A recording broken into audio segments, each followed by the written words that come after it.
Celle Celaluhu. Salat ve selam Allah'ın Habibi, Risalet zincirinin son halkası olan Hazreti Muhammed Mustafa'ya sallallahu aleyhi ve sellem, gökteki yıldızlar hükmünde olan seçkin ashabına, hak ehli beytine ve onun yolunu takip eden tevhid ehlinin üzerine olsun. Bir gece kendisine bazı ayetlerimizi gösterelim diye kolunu Mescid-i Haram'dan çevresini mübarek kıldığımız Mescid-i Aksa'ya götüren Allah eksikliklerden münezzehtir. O gerçekten her şeyi işitmekte ve görmektedir. Kudüs ve Mescid-i Aksa ümmetin iman ve izzet davasıdır. Bugün Dünya Kudüs Günü. Dünya Müslümanlarının, özgür halkların Kudüs için meydanlara döküldükleri, Kudüs'e olan aşklarını, sevdalarını, hasretlerini haykırdıkları gün. Esaret altında olan Kudüs için gözyaşları döktükleri, Kudüs'ün özgürlük için dua ettikleri, bu uğurda mücadeleye söz verdikleri gün. Kudüs, yeryüzüne inen rahmetin adıdır. Peygamberlerin ayak izleriyle mukaddes kılınmış, göğe yükselen dualarla mühürlenmiş, zamanın kalbine kazınmış bir şehir. Kudüs, taşlarına secde silmiş, minberlerinde adalet yankılanmış bir emanettir. Her sokağında bir peygamberin ayak izi, her tarafta bir müminin duası saklıdır. Kudüs, gökyüzüne açılan bir kapıdır. Bir gece gökler onu semalarken arş-ı alaya doğru kutlu bir misafir yol aldı. Kudüs, gözyaşıyla yıkanmış, dualarla bezenmiş bir direniş destanıdır. Yüreğinde Yusuf'un sabrını, Yakup'un özlemini, İbrahim'in teslimiyetini taşır. Kudüs, yetim çocukların avuçlarında bir kırık ekmek, annelerinin gözlerinde sessiz bir feryattır. Her sabah ezanla dirilir, her akşam umutla bekler. Kudüs, minarelerinden yükselen her tekbirle, işgal altında bile özgürlüğü fısıldayan bir haykırıştır. Onu esir almak isteyenler, taşlarında yankılanan hakikati duymaktan acizdirler. Kudüs, müminlerin imtihanıdır. Sessiz kalırsak yetim kalacak, sahip çıkarsak şahit olacak. Kudüs, yeryüzünde adaletin yankılanacağı günü bekleyen bir müjdedir. Zira Allah'ın vaadi haktır. Zalimler nasıl bir inkılapla devrileceklerini yakında bileceklerdir. Kudüs direniştir, dua ile bekleyiştir. Adaletle gelecek olan zaferin kapısıdır. Kudüs, yeryüzünün mukaddes şehirlerinden biridir. Burası peygamberlerin ayak bastığı, vahyin nazil olduğu ve İslam'ın ilk kıblesi olan Mescid-i Aksa'nın bulunduğu beldedir. Kudüs, yüzyıllardır müminlerin kalbinde yer eden kutsal değerlerin ve ilahi hikmetin sembolüdür. Mescid-i Aksa sadece bir ibadet yeri değil, aynı zamanda peygamberlerimizin adımlarını, izlerini taşıyan, ruhları aydınlatan bir mihandır. Bugün Müslümanların onur ve izzetini temsil eden Kudüs, zalim Siyonist işgalcilerin kirli elleri altında inim inim inlemektedir.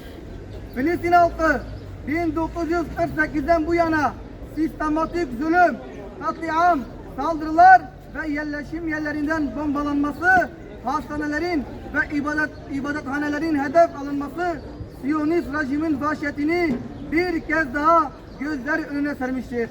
Siyonist işgalciler bir yandan Filistin'in kalbinde yer alan Kudüs'ü ve çevresindeki kutsal mekanları gasp ederken, diğer taraftan da Gazze'de katliam ve yıkımla Müslümanların kanını akıtmaktadır.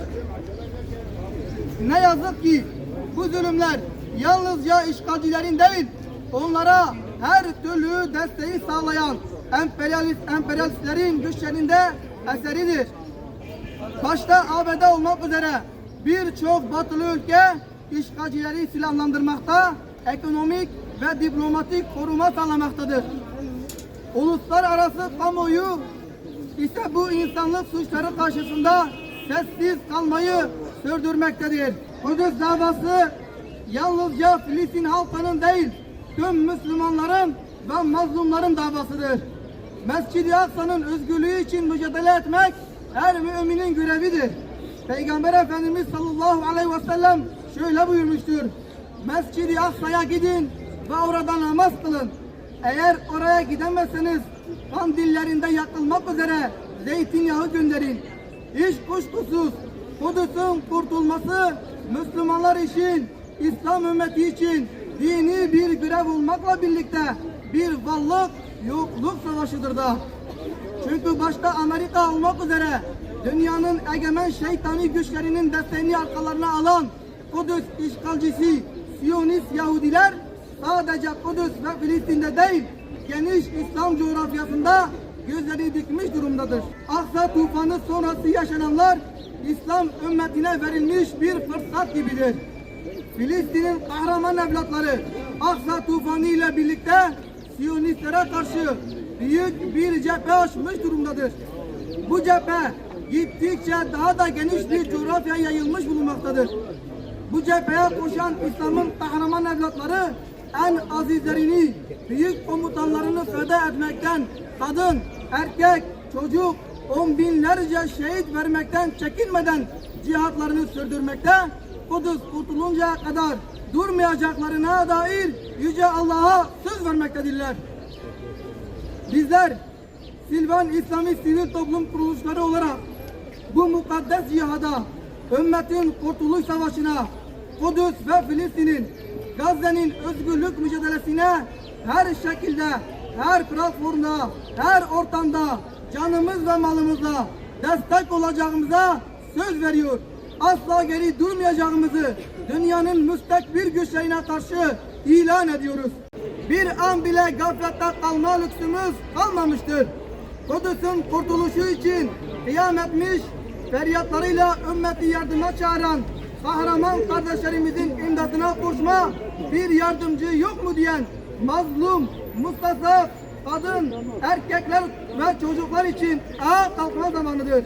Ey Müslümanlar, ey İslam ümmeti, ey mümin erkekler, kadınlar, gençler, ey onur ve izzetini yitirmemiş vicdan sahibi, özgür insanlar, ey Kur'an'ın yüce kelamına iman edenler, ey Resulü Kibriya'nın sünnetine tabi olma arzusunda olanlar, Kudüs'ün kurtuluş savaşı başlamış bulunmaktadır.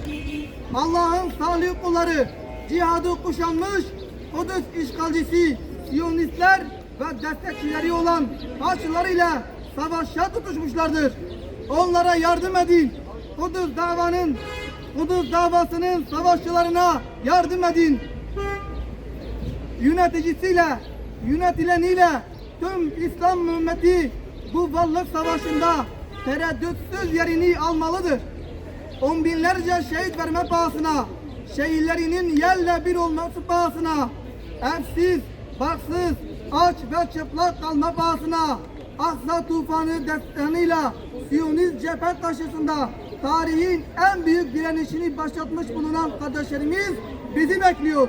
Bu iman küfür savaşına, hak batıl savaşına, Furkan savaşına malımızla, canımızla, dilimizle, boykotlarımızla katkıda bulunup Kudüs'ün kurtuluşu yolunda zafer dolu günlere yürüyelim. Bu vesileyle tüm Müslümanların Kudüs gününü tebrik ediyor. En kısa zamanda bugünün özgür Kudüs'te ve Mescid-i Aksa'da kutlanmasını Yüce Rabbimizden diliyor. Bu dava uğruna mücadele eden ve bedel ödeyen tüm kardeşlerimizi rahmet ve minnetle yad ediyoruz.